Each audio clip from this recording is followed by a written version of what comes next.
Welcome to Wisdom of Women, the podcast to bring you insights of successful women leaders. I'm your host, Sherry Hilton, and whether you're a working professional looking to level up, an aspiring entrepreneur, or simply curious about the stories of women who are making a difference, this podcast is for you. Our guests come from diverse backgrounds and industries, but they all share one thing in common. They've overcome challenges and achieved success through hard work, determination, and a willingness to take risks. They will tell their personal journeys, the lessons they've learned along the way, and the wisdom they've gained. Join me each week as we dive into the experiences and perspectives of extraordinary women and discover the inspiration and motivation you need to achieve your own goals. So without further ado, let's get started.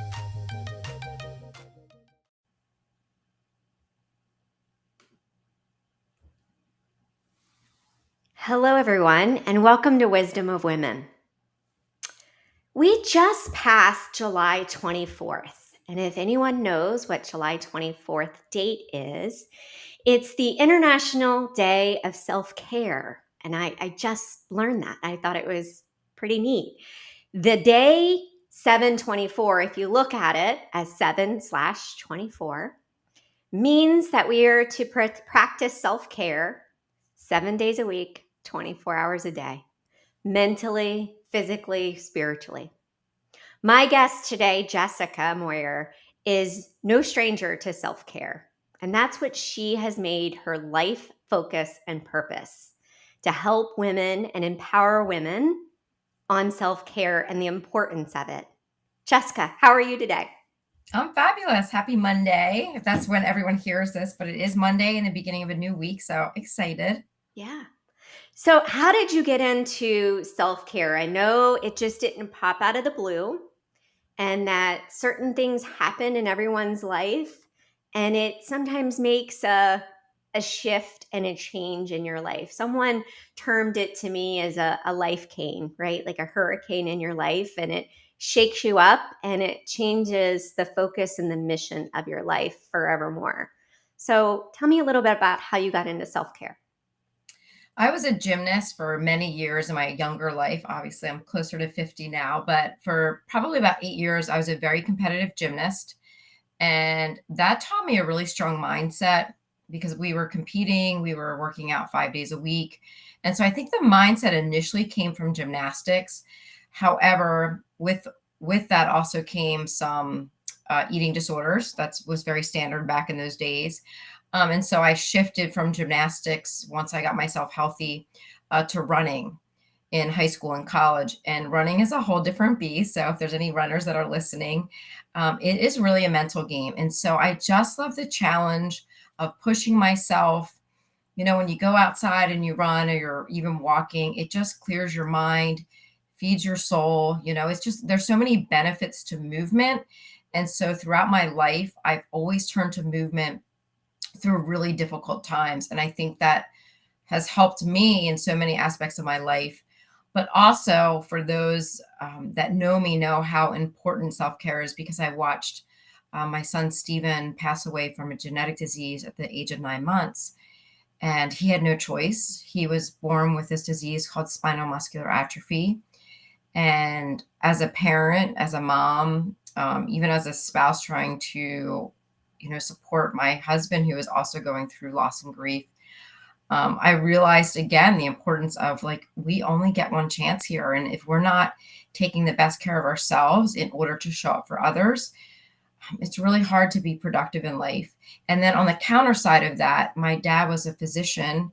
I grew up in the small town of Medford, New Jersey, and he took care of all his patients, everyone but himself. And so I have these two dynamics of two males in my life that really taught me the importance of self-care. And that's why I really preach and promote specifically to women, because we know that we tend to put ourselves last. So that's really like where my mission and my love of helping women to identify areas where they can just do a little better. Yeah, women we're the caregivers, right? We take care of the children, we take care of the husband, we take care of the home, we take care of the family, the schedules. If we have a career, we're taking care of the career. And it's, where do we find the time to squeeze in that self-care? Now, when you look at self care for women, do you look at self care as a whole picture? Do you look at just the physical aspect? Like, what do you help women focus on when it pertains to self care? Yeah, I think initially, we think of exercise and working out as self-care, but after working with women for almost 20 years and I taught in multiple gyms and I taught a lot of classes, I realized there was so much missing to the message of self-care because if we're not mentally in a good headspace, if our thoughts are kind of weighing us down or they're full of weeds, it's really hard to focus on our emotions, our physical being, our spiritual being, our social being. And so it's really that full picture. And mental health, of course, always gets overlooked, I think, because there's such a stigma. But we understand that if we're mentally in a better space, everything else falls into place. And so I really promote that in my gym. I actually trademarked a class called MEPS Full Body Experience that I host once a month at my gym that focuses on the big picture, not just like the physical health. Yeah, I cannot imagine the grief of losing a 9-month-old son and your father, who I'm in medical and caring for all those patients every day, day after day, but never looking after yourself. And so I commend you for making it through that because there's a lot of people who are in that struggle and can't see the way out or the other side or the light, and sometimes wonder, I'm left here. What is there for me to do? Because I've lost my father, I've lost my son. What did you focus on and how did you get through that painful time? And that may be a segue into your book and maybe the therapy in writing that, because I know you're a published author. But if you could just kind of think back, if you could, and just explain how you got through that or some simple lessons out of that space that might be beneficial to some of our listeners. I think when we are faced with loss, grief, trauma, and it doesn't always have to be the loss of a loved one, it could be the loss of, a life you thought you would live. It could be divorce. It could be some sort of trauma in your life. It kind of brings you to your knees and you feel like you're in the darkness. And for me, I did have a younger daughter, or well, she was older than Stephen. So obviously I'm like, I had to carry on for her. Um, so that of course was a priority to me, was trying to keep things optimistic and positive for her. She was only 2 years old when my son passed. um, but also finding purpose, and that's part of my book, is Purpose Through the Pain. I realized that there's other parents going through this. I wasn't alone. Unfortunately, it's a club that no one wants to be in, but a lot of people don't talk about it, especially when you lose a child. But I realized that if I could do something to help other parents through the loss of their child, or help find a cure for SMA, then that would be my purpose. And that's what I did. I started a nonprofit in memory of my son, Cure SMA, which to date has raised over $1 million. I'm very proud of that. I'm not Wow. as active now as I was, because now there's 4 treatments, which is incredible. Um, so we did a lot of fundraising. My family really supported me. So that gave me purpose initially in doing, just like pouring myself into fundraising and meeting with other parents going through it, holding their hand. So that, and also my husband we're very fortunate that we have a very strong foundation and a good relationship, because that was important as well. So yeah, I think that's what helped me through the darkness. But I also think, like, I think for so long we think of darkness as bad, but sometimes that's where we find ourselves. That's where the struggle really comes out. And that's where you realize that we find light through the darkness. You can't have joy without sadness. You wouldn't understand, right? We wouldn't appreciate all the good things in life if we didn't have those times. And so the older I get, the more I realize that there's going to be dark times in life for all of us. Sometimes just finding the quiet, practicing the pause, and finding purpose can move you into that light. That's a great point. I think of life as an EKG with its ups and downs. And you're absolutely right. We wouldn't truly appreciate some of those really high highs if we haven't made it through the lows. And a lot of times in the desert, or in that garden space is where we go inside and we listen and we find ourselves, like you said. And it's important because today's life is so busy. There's so many distractions.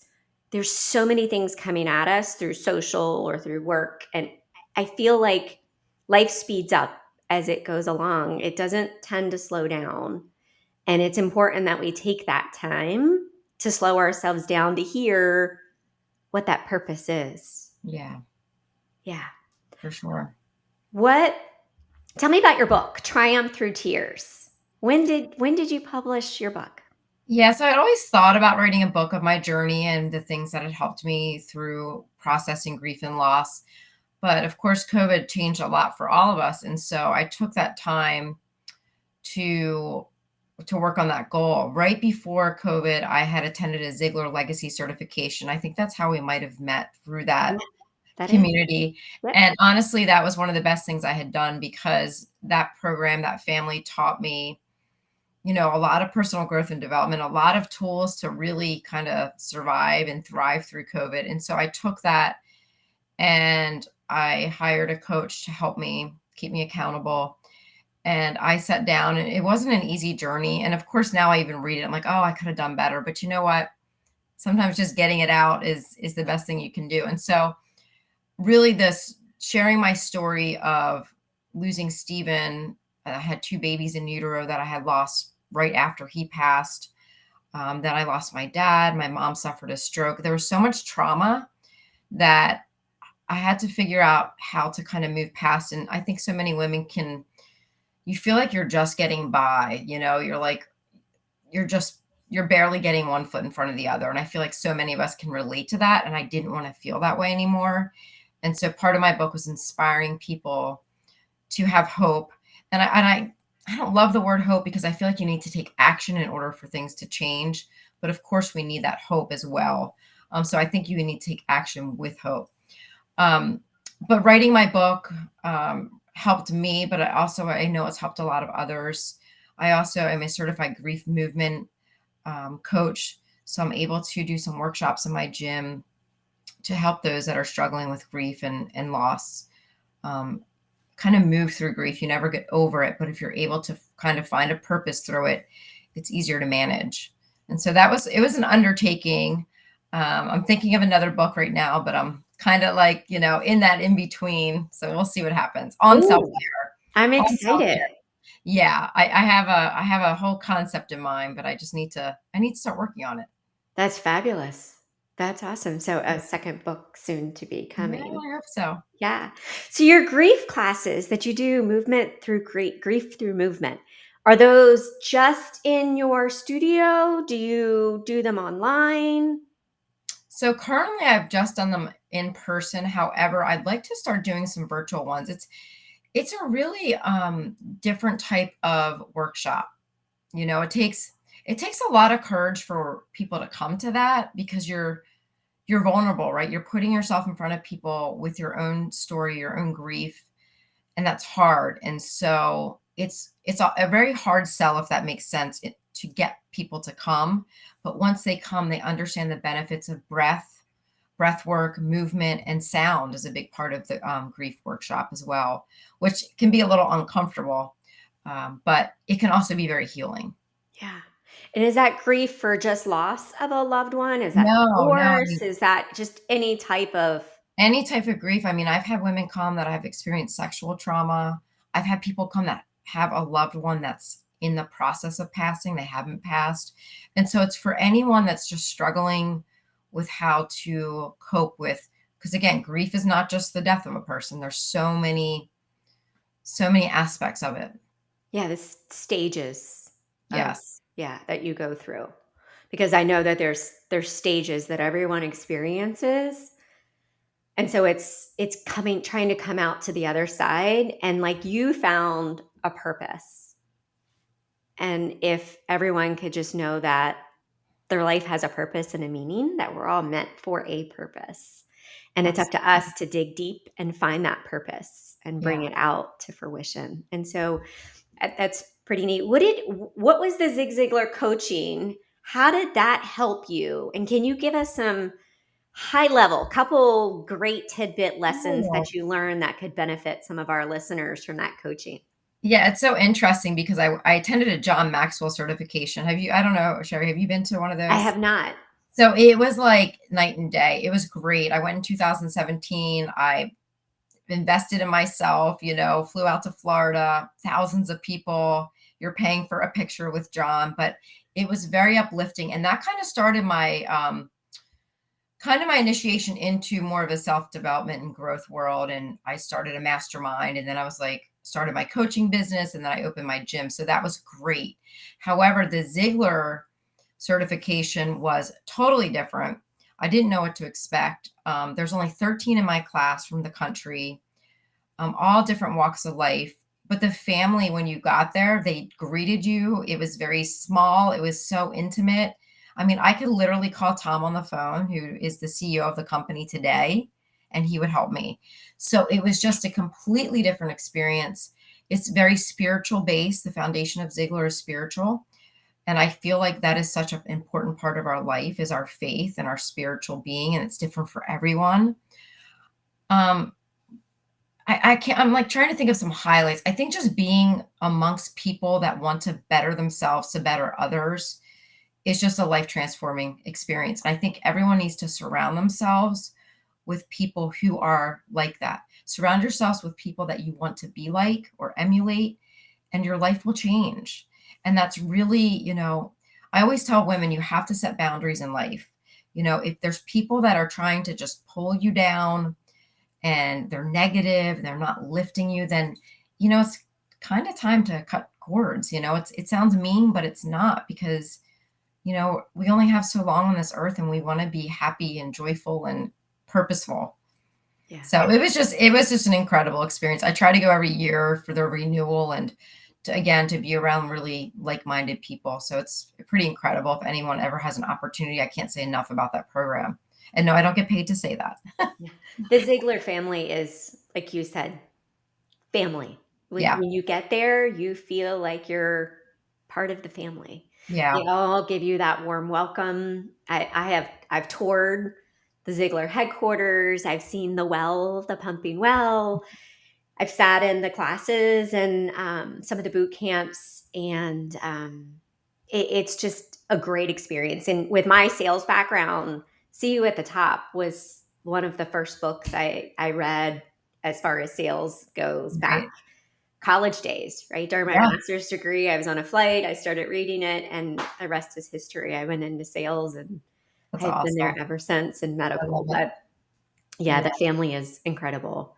So you talk about being, and I know, and I teach my girls, you get in the room of the people you'd like to be with. Or on the flip side, if you associate with the wrong crowd, more than likely you're going to end up down the wrong path. So choose your 5 closest friends wisely and surround yourself with people that are loving and caring and supportive and lift you up. Because I find today more and more in teens and adults, and I think a lot of women experience it, especially in midlife, is anxiety and depression. And so, how does self care wrap into that as well? Because I can physically take care of my body all day long, but there's still times that, and I never used to experience anxiety prior to midlife. And there's days sometimes I catch myself and I have to remind myself it's not me, it's up to God and my purpose, and He's got it all under control, that I need to be in the present and not be anxious about what's happening in the future. But how do you incorporate that mental health and mental awareness in your self care plans? Yeah, first you need to be very intentional. Again, who you surround yourself with, your environment, what you're watching. I mean, social media can be very detrimental, especially to younger people. So you have to be intentional about it. That's one. Two, I have this framework I developed. It's called the 5G mindset. And through the five intrinsic gifts that we're given, which are free, of gratitude, practicing gratitude every day, which is a game changer. It's scientifically proven to change your mindset. Generosity, a kind act a day for someone. It doesn't have to be ginormous, it can be anything. Growth, like personal growth and development, it's free. I do Wordle every day, I do connections. I try to do things to challenge myself. Grit, we have to be strong, we have to persevere. Life is not easy. And you have to keep pushing through and challenging yourself. Find things that challenge you. And then, of course, grace. That kind of, it goes along with grit. There's times we're not gonna succeed. We're imperfect beings. Forgiveness is a big part of life, is practicing, forgiveness with ourselves or others. And I also say practicing the pause. Like for me, I really am intentional about stepping back from a situation now versus reacting, to think about how that will affect me or someone else going forward. And that also, I say practice the pause with like what we're eating. How is this going to fuel our body? Because food is medicine. I am studying the Institute of Integrative Nutrition, and it's fascinating because our food can cause mental health issues. It's proven. And so that's another aspect. You want to feed your body good things, like whole foods for the most part. I do the 80-20 rule. So that, I mean, there's some things that can help. We all struggle with anxiety, depression. I'm guilty of it myself, and it's frequent. I have it a lot. And so I practice those things, breath work, movement. Um, I have a guide I created. I'm more than happy to share it with everyone. It's a self-care guide when you're going through tough times, like with my top 10. So just being intentional, practicing the five G's, breath work. Yeah, there are things that Your help. 5 Gs, did you publish that in an article or is that a blog on your website That's or actually part of my book, okay. and it is like I trademarked it. But yes, the 5G mindset, I have a presentation on it. It's interesting, when I presented at a fitness conference a few years ago, I did a presentation on the 5 gifts to help yourself and your clients, to a better mindset, because we can go in the gym and pump iron and do all the stuff. But again, if we're not mentally strong and fit, then it doesn't matter what you do, because you still don't feel good. And when Yeah. we feel good, we look good, right? And you have to I think of it like from internal outward. I think of our bodies as like, if you bite into an apple, you start seeing the brown, it's rusting. And so we need to take care of the oxidation in our body. We need to make sure we're fueling it good, exercising, getting rest. A lot of women aren't getting enough sleep, whether it's hormonal, whether we can't shut our mind off. But all these things can corrode our body if we're not intentional about just saying, this is what my body needs to be better. So Yeah, there's, I was reading an article and they said that sleep is so important.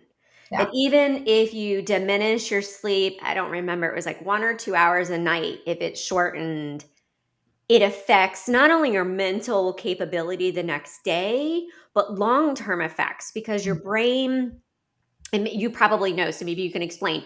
Your brain doesn't have time to shut down at night and get into that specific stage of sleep where it can totally like rest and get ready for the next day, where it kind of cleanses out all of everything that you went through the day before so it can recharge itself. yeah. And that's exactly what it is. Our body needs rest. It needs recovery. It's like a cellular cleanse, like your body's cleansing itself at night. That's why intermittent fasting is also helpful.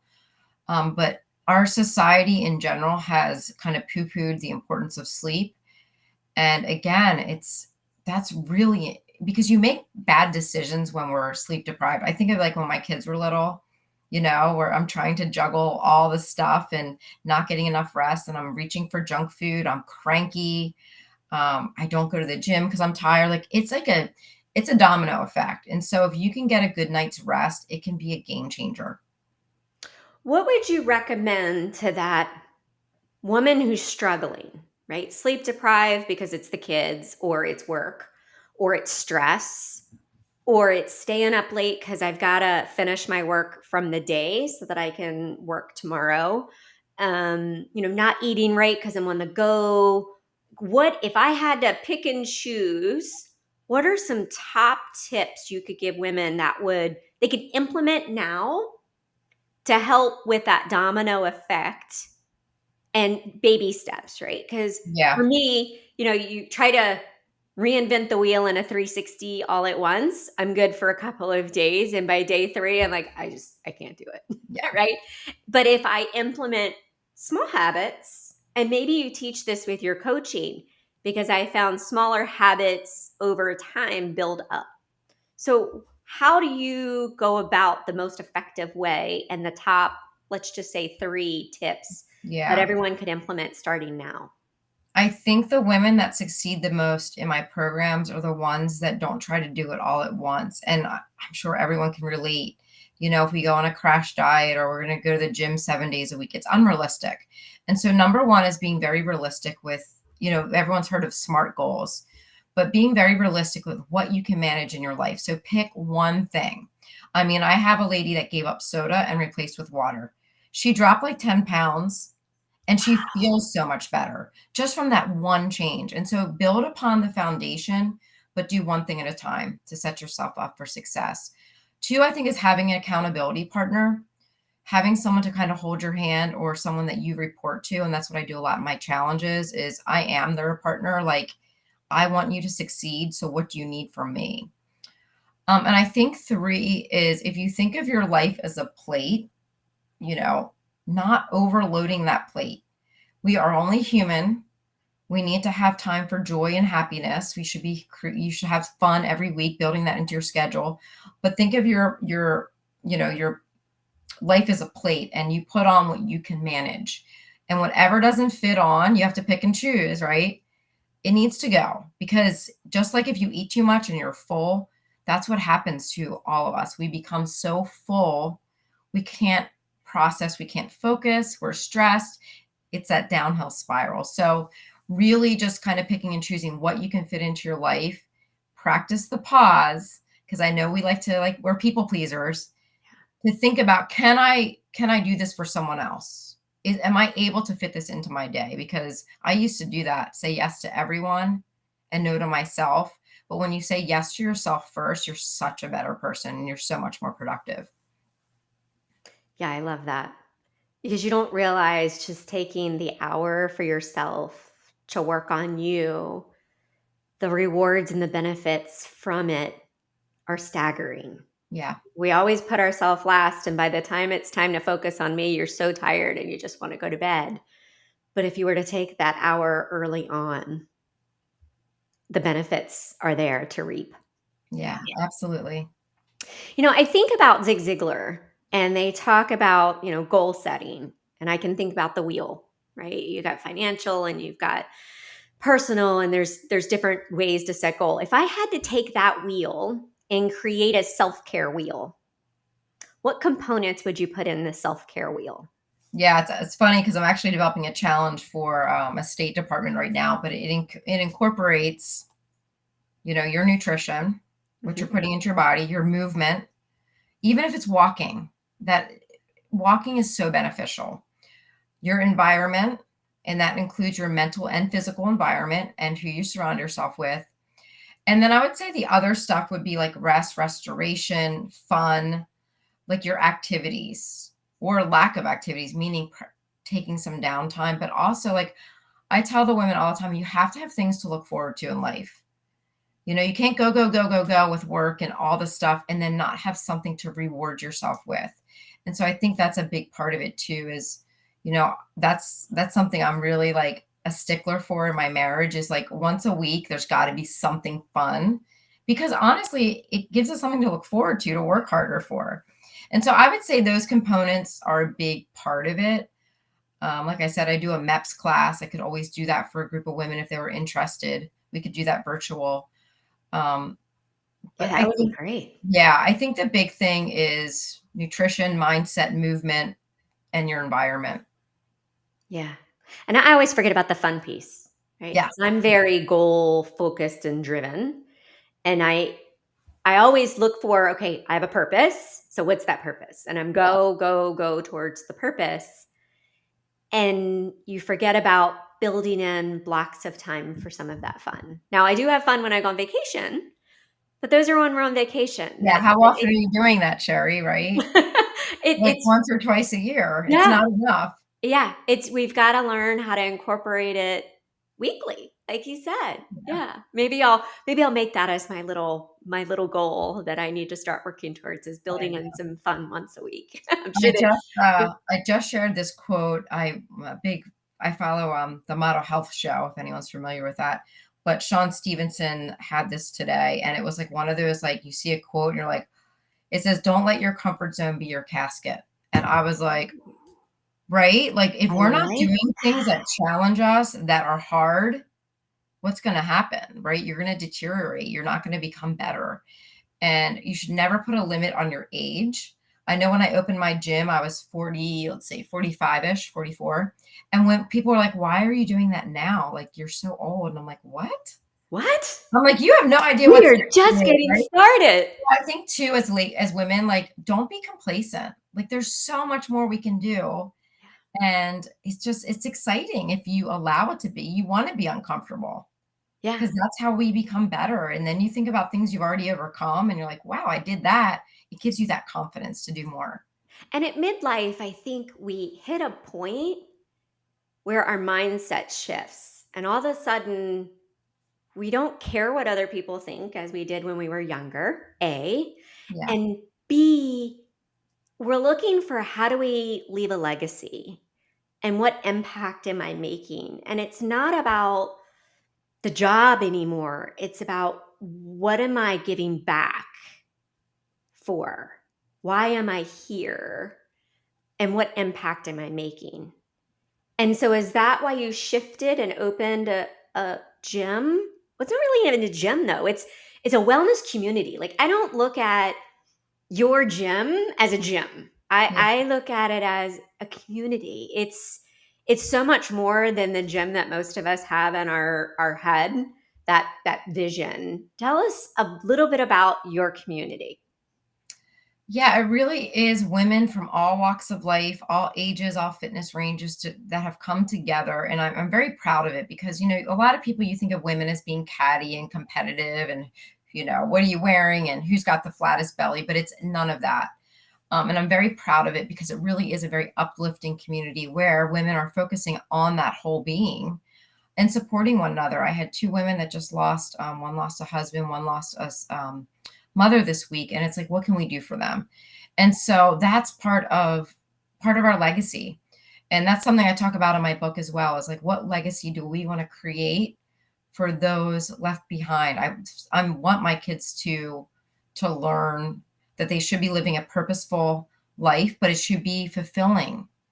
It should be servant based, but it should be fulfilling to what they're good at and what makes them happy. I find too often people are doing jobs that it doesn't matter, right? And we're all like, I had this conversation this week with one of the ladies. We're all replaceable in our jobs. You are not in your life. You are not in your family. You're not for your kids, your spouse, your friends. So you can give 100 to your job, and there's nothing left for all the other stuff that's important. So really being mindful and purposeful and giving your life a look and saying, am I doing it? Do I have that balance?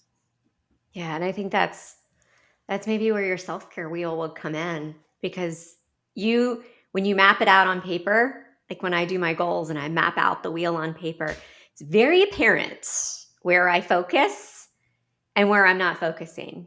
And I've learned at a very young age where you focus, your energy goes. Yeah. And if you focus on the right things, your life tends to shift in a different direction. And that's important. Yeah, and again, I think too, if you think about when you're sick or like I injured my back in the fall, you can't perform, right? When you don't feel well, when you're fighting disease, and so many diseases are reversible or you can avoid them. Injury, when you're going through that, you can't show up in life. And so if you can do things to prevent that and create longevity and health, that's what's going to be important for all the other stuff. Yeah, it's way easier to take care of your health when you're not sick than it is to get unsick once you're Yeah, sick. exactly. Yeah, I agree.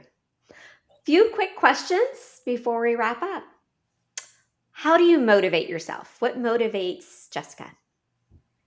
My family, like thinking of them and things that I enjoy doing. So I love to travel. I love adventure. I love challenging myself. I just signed up for a few races. And so that's what keeps me motivated. Yeah. Talk about signing up for races. I read in your bio you do Dancing with the Stars in Delaware. That Yeah, is amazing. it was fun. I performed 9 times. Of course, with COVID, that stopped. So I don't know if I'll get the 10th opportunity before I kind of shift my life a little bit. But yeah, it was fun. I love to dance. So That's wonderful. What are you most proud of? I think what I've created with my family, I'm very honest and open to a degree with my kids. And I think we've created a really good relationship with our children. Um, they've gone through a lot of hardships themselves. And so being there for them, as a parent, you want to judge and you want to tell them what to do. But I really try to step back and think about like how I dealt with things when I was younger. But I think just the relationship that I've developed with my family is probably what I'm most proud of. What advice would you give your 20-year-old self? Turn out the outside noise. Don't worry about what other people are doing. Don't compare yourselves to others. God created you for a purpose. We're all unique. And so blocking out the outside noise, not worrying about what everyone else is doing. And also, don't, I don't want to say don't sweat the small stuff because we need to pay attention to details. But when you go through trauma and loss in life, you realize what really is important. And so not letting silly things bother us. Great advice. Yeah. What brings you joy? What I do, like working with women, it's hard because I'm an empath, and so I can feel what they're going through. But I love helping women. I love when I can see them succeed, or I get a message like almost every day with a win for them. My family, exercise, travel, those are all things that bring me joy. That's awesome. Awesome. So, Jessica, how can people get a hold of you? How can our listeners get a hold of you? Maybe join online for an online class, pick up your Yeah. book. What are some great ways to Yeah, get a I'll hold of you? share my link if anyone wants to set up a free call with me. But Jessica Moyer Coach is my website. It's new, so I think that's right, but I will share it with you, Sherry. Okay. I'm on Facebook, Jessica Smith Moyer. Instagram is moyer.jessica. You can send me a message. You can call me. I'll share my information. If I can just help women to really kind of put on their armor to go to battle, because we're always best when we're self-cared first. So, yeah. I love that. Thank you, everyone, for joining Wisdom of Women today. We will see you next time. Thank you. Thank you so much for tuning in to Wisdom of Women. I hope you enjoyed our conversation and gained some valuable insights and inspiration. How to connect with me and our guest today, as well as any links, can be found in the show notes. Please share this episode with your friends. If you haven't already, be sure to subscribe to our podcast and leave us a review, as it helps us reach more women like you who are seeking to learn from successful women leaders. Stay curious, stay hungry, and always push forward. We'll be back next week with another amazing guest. Until then, keep chasing your dreams, and we'll see you next time on Wisdom of Women.